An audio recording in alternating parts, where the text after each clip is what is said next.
दाऊद नबी का ज़बूर उसका चौथा बाब। जब मैं पुकारूं तो मुझे जवाब दे, आए मेरी सदाकत के खुदा। तंगी में तूने मुझे कुशादगी बख्शी, मुझ पर रहम कर और मेरी दुआ सुन ले। आए बनी आदम, कब तक मेरी इज्जत के बदले रुसवाई होगी? तुम कब तक बतालत से मोहब्बत रखोगे और झूठ के दर पे रहोगे?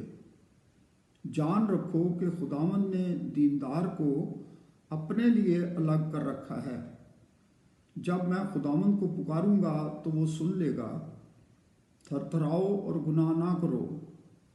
अपने अपने बिस्तर पर दिल में सोचो और खामोश रहो। सदाकत की कुर्बानियाँ गुजरानो और खुदावंद पर तवक्कुल करो। बहुत से कहते हैं, कौन हमको कुछ भलाई दिखाएगा? आए खुदावंद, तू अपने चेहरा का नूर हम पर जलवागर फरमा।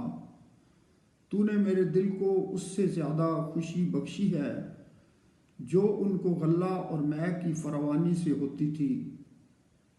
मैं सलामती से लेट जाऊंगा और सो रहूंगा, क्योंकि आए खुदावंद, फ़कत तू ही मुझे मुतमईन रखता है। आमीन।